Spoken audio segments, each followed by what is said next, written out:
Today we are going to be making this handbag. I am so bloody excited about this. This is literally the most practical thing I've ever made in my life. If you're subscribed to me, you know that I don't really often wear the things that I make, not because I don't like them. I just get shy about wearing handmade garments. I feel like a lot of people who make their own clothes can relate to that. It feels like you get imposter syndrome and everyone around you knows that you're wearing a handmade item. I don't know what it is. I can't explain it to you. I don't know the psychology behind it, but I get weird about it. This is like the first thing that I haven't had second thoughts about leaving the house wearing. I think that's because it feels like something I would buy rather than something that I made. The aim is for this to be a practical bag that you can actually use. I find that a lot of crochet patterns around bags, as beautiful as they are, they tend to not be something that you can actually practically use on a day-to-day basis or like even just on a night out. They usually don't have any sort of closure that is actually secure. They're usually not lined. They usually kind of like morph in shape over time. With this bag, it is fully lined and it has a zipper closure. So it's actually a very secure bag, and this is the bag with all of my stuff in it. My perfume, my wallet, sunglasses, my lip products. It's literally got like everything that I take on a day-to-day basis in here, and this is like the structure that it's maintaining. This is all made out of like recycled materials that I just had sitting around, so I wasn't ever intending on turning it into a crochet pattern. I had all of this cotton that I had not used yet. I had excess fabric from the video where I sewed a top for the first time, and then I also had a zipper left over from my thrift flip that I did a couple of weeks ago, and I really felt like I needed to use all of those materials, so I designed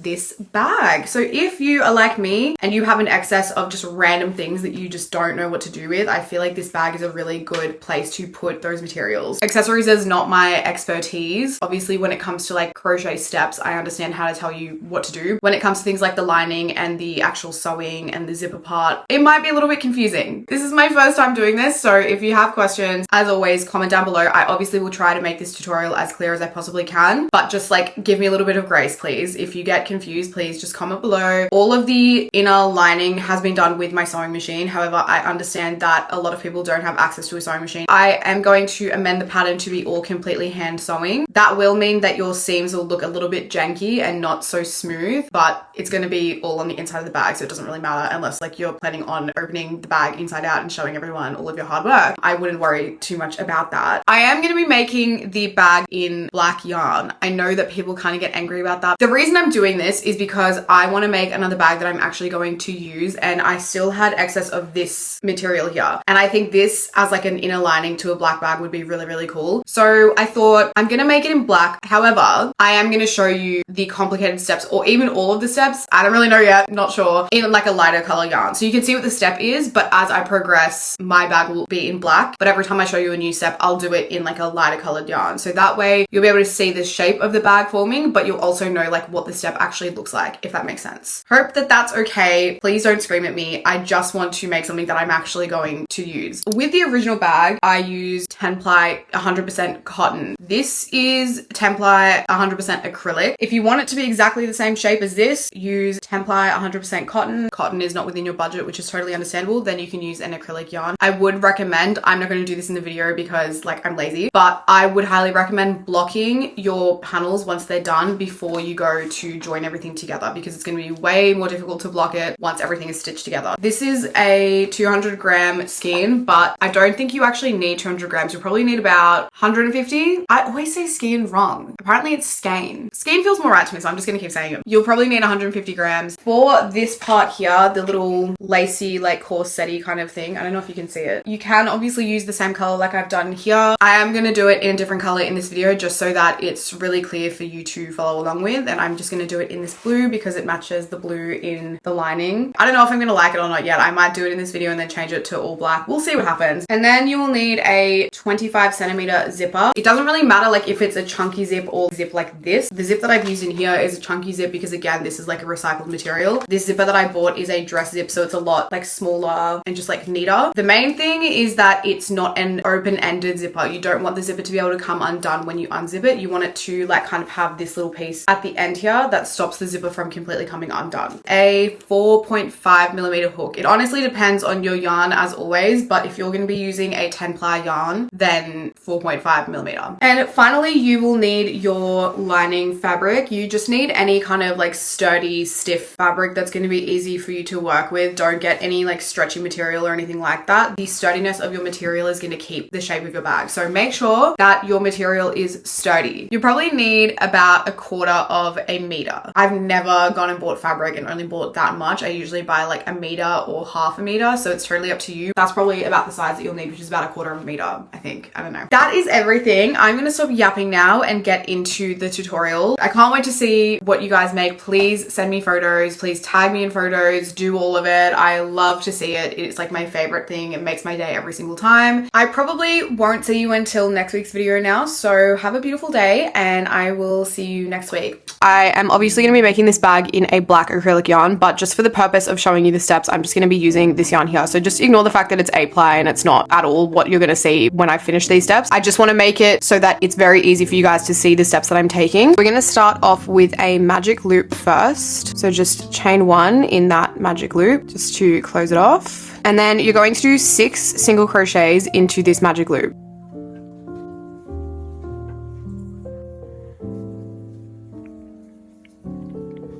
Then you're going to chain 1 and turn your work, and you're going to do 2 single crochets into every single stitch. So we're basically creating a half circle.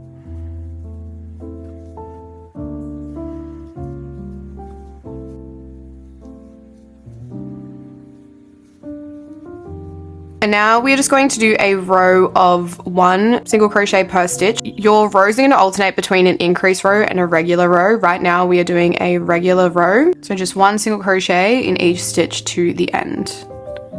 For our next row, we're going to basically do the same steps that you do for when you're crocheting a circle. So every row that you do, you're increasing the amount of stitches in between your increases. So for this row, we're going to call it row 1, and that's basically going to mean that you're going to have 1 stitch in between each single crochet increase. You're going to do 1 single crochet here, and then 2 single crochets in the next stitch.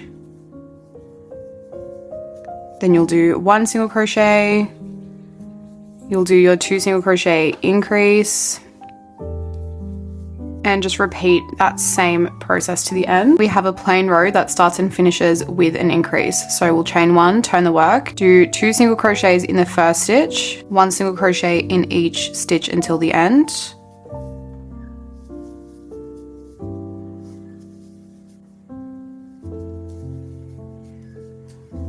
And then you'll do your single crochet increase at the end. So this is basically the sequence that you're going to keep following all the way around, and you're going to do this until your increase rows have 9 single crochets in between your increase. So you'll do 1 single crochet in 9 stitches, and then on your 10th stitch you'll do your 2 single crochet increase. So keep going back and forth until you've done that. I will draw up a little chart just so that you can make sure that you're on track with what you're supposed to be doing, but you're just alternating between your increase rows and your normal rows that have an increase at the beginning and the end. So go ahead and keep doing this process until you've done your row that has 9 stitches in between your increases, and then I will meet you back here to show you your next steps. Finished my first black panel, so I just wanted to show you basically the shape that you're working towards. So you'll keep repeating the process that I just showed you in this blue yarn, and this is basically where it's going to sit. So your magic loop will sit at the top here, and then you're working outwards. So once you've gone up to row 9, which will have your 9 single crochets in between your increases, just say, for example, that I've done that on this blue panel here. You're then going to do 1 more plain row. So you'll chain 1 and turn the work, do your increase in the first stitch,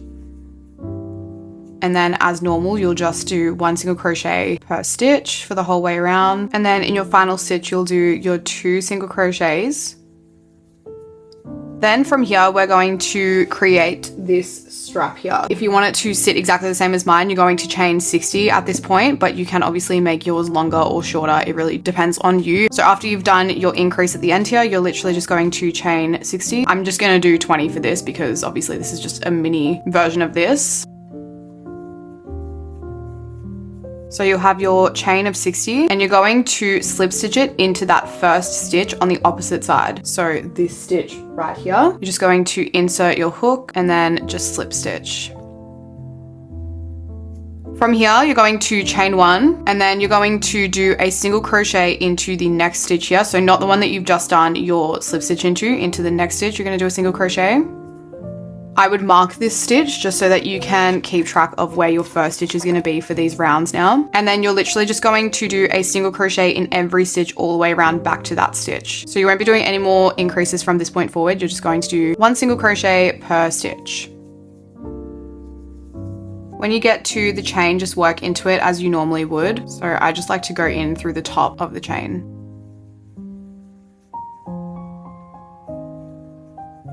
Once you're at this point here where you can see your slip stitch, you're then going to slip stitch into your marked stitch. So you'll skip this whole little section here and we're just basically going to close it off. So just insert your hook into your marked stitch and do a slip stitch. This would be a good point for you to try the bag on now before you do any more rows, just to see if your strap is like big enough for you and the look that you're going for, because you don't want to have to do like the whole bag and then be like, I wish it was longer or whatever. So try it on now before you continue on. So now instead of continuously working in the round like this, we're going to be going back and forth just to make sure that the seam, I don't know if you can see it on this, it might be a bit hard, but the seam for basically where all of the rows are joining is completely straight here. If you were to keep working in the round, it would start to kind of go diagonal like this. So at this point, all you're going to do is chain one, turn your work, and then you're just going to single crochet into this next stitch here.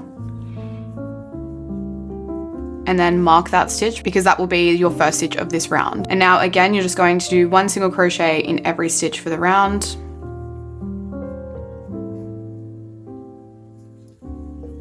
This final stitch here that you can see, this little piece of yarn right here, don't work into this stitch that the slip stitch has come from. You're just going to skip it and then slip stitch into your marked stitch.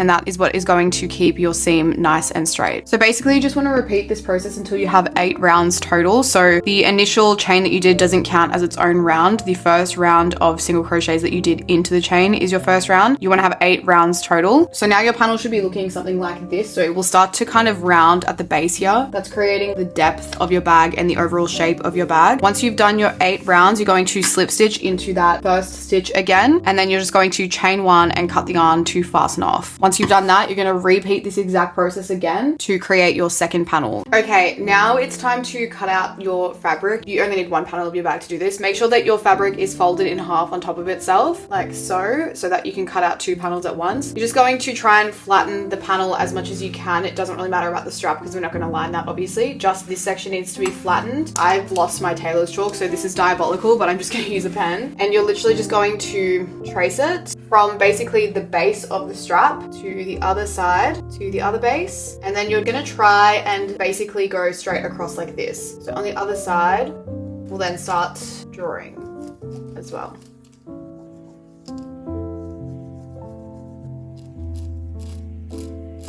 And then you can remove the bag. I'm just gonna draw a straight line from this point to this point and this point to this point. Then basically you're going to cut this out, but before you do that, you want there to be about a 1 centimeter seam allowance around the base here. You won't need a seam allowance up here or across here. I honestly just eyeball it when I cut it out, but if you wanted to, you could get a ruler and draw up a dotted line like this. Line the 0 up with the original line that I drew, and then I just mark at 1 centimeter out.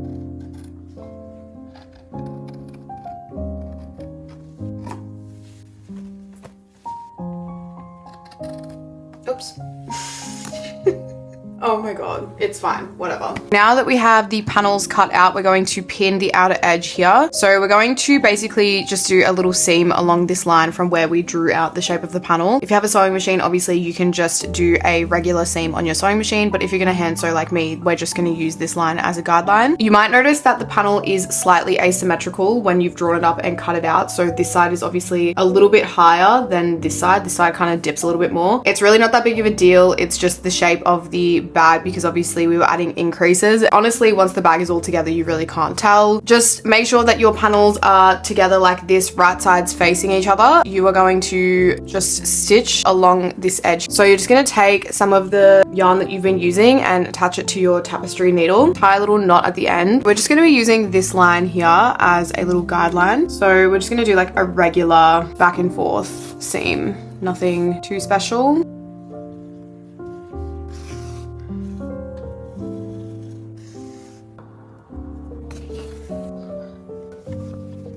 It should look something like this at this point. So now we'll turn it inside out, or we'll right side out, and this is what it will look like now. So this will be on the inside of your bag, and we'll stitch it all together so that this seam is what's showing when you open the bag rather than this seam in here. Just set this aside for now. We're going to go ahead and start joining the bag together. This is what your panels will kind of look like at the moment. It's a little bit messy along the edge here. We're going to neaten that up before we go ahead and join anything together, just to make our lives a million times easier. Basically what we want to do is create a more smoother line across here and all the way around the inside, just just so that it all kind of looks a bit more seamless. I'm going to insert my hook into that magic loop again, and then I'm going to take my yarn and basically rejoin it. So to do that, I just loop it onto the hook, pull up a loop, and then I drop the tail down, basically do a chain, and then I'm going to insert my hook back into the magic loop and do a slip stitch. If you wanted to mark that slip stitch, you can. That's what you're basically going to be working around and then back into. So now you want to do a slip stitch for every row of single crochets. So basically all that means is you just want to find every hole of each row. So for this one here, you can see there's a hole here from the first row. You're just going to insert your hook into there and do a slip stitch. The next one here, you'll insert it into there, do a slip stitch, and then you'll get to like the chain that you worked into initially, and that's what you want to start working into now. So as you can see along the edge here, that's the chain. You just want to insert your hook into that, and that's what you'll work your slip stitches into. Again, when you get to the corner, you'll just work into that final chain, and then you can start working into these holes again. So you should have one slip stitch per row of single crochets in this section. And then once you're back at your magic loop, you're going to find that first slip stitch that you did, and you'll do a slip stitch into that one. And then you can just chain one and cut your yarn, pull that through to fasten it off. So go ahead and do that on both of your panels before we start joining everything together. Okay, we are now going to join the bag together. We're only going to join the outer edge for now, and we are going to do the entire circumference. So just lay everything flat on top of each other. You want the right sides of your panels facing each other. I obviously don't have two little panels of this, so I'm going to have to show you in black, but I will just show you where we are going to join it on this. All we're going to do is insert our hook into the final stitch, so it'll be this one here where that tail is coming off of, and you're going to insert it into that same stitch on both panels at the same time, and that's how we're going to start our seam and make sure that everything with the bag is lined up. So find those two outer edges and make sure that they are together, and then that should also make the rest of your bag line up perfectly as well. You're just going to join the yarn the same way we did for the center here. I'm going to insert my hook into this stitch first, and then I'm going to go into the same stitch on the opposite side. You're going to grab your yarn again, loop it onto your hook and pull it through both stitches. You're going to chain one. Instead of going back into those same stitches, we're just going to keep working along the edge into every stitch, and it will kind of like fasten itself off. So you just want to insert your hook into the next stitch and find the next stitch on the opposite side, and then do a slip stitch. And you're going to do that all the way around. So just into the next stitch on both sides and do a slip stitch.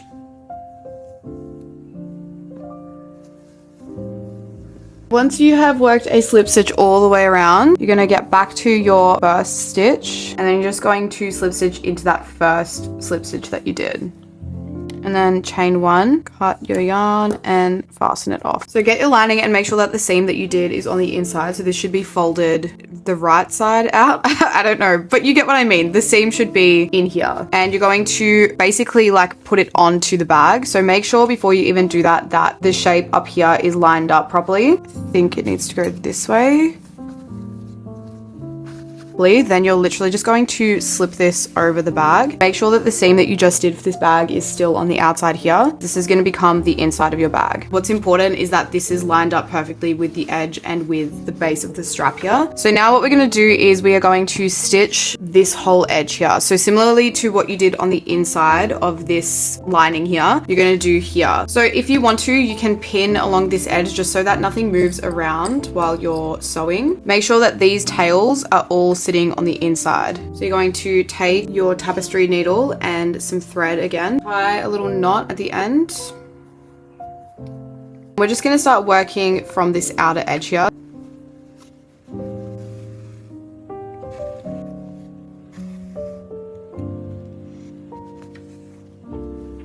So just keep repeating this process all the way along this edge. You want it to be about this far off of the edge. Once you have it stitched all the way around or on whatever side you're on, to basically just like tie a knot to fasten this off, you're just going to insert your needle under the last stitch that you did, pull it almost all the way through and then in through this loop here, and then go in again and do the same thing, and then you can cut that off. So to join the zipper, you want the top of it to be facing inwards because that's going to be the part that is on the outside when you fold this inside out. So first of all, you want to unzip it. I like to start off by finding the center of it, so about here, and then I just like to pin it in place, and then I'll pin either end.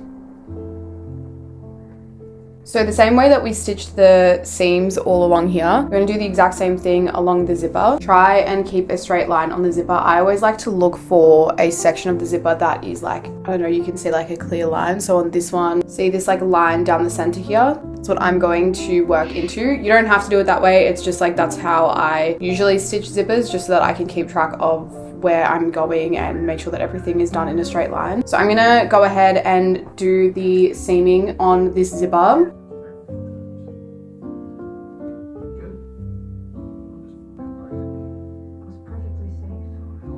For the opposite side of the zipper, we're going to have to fold the bag inside out, otherwise this zipper on this end will stop us from being able to do that later. So this side of the zipper will be attached, and then on this side, we're going to have to stitch from the opposite way. This section here needs to be facing the inside of the bag, and you'll pin along here and stitch along here just like you did on this side here. You want to make sure that your ends are perfectly lined up, and that will help make sure that the rest of the zipper is lined up. And then you're just going to pin it to the inside like this.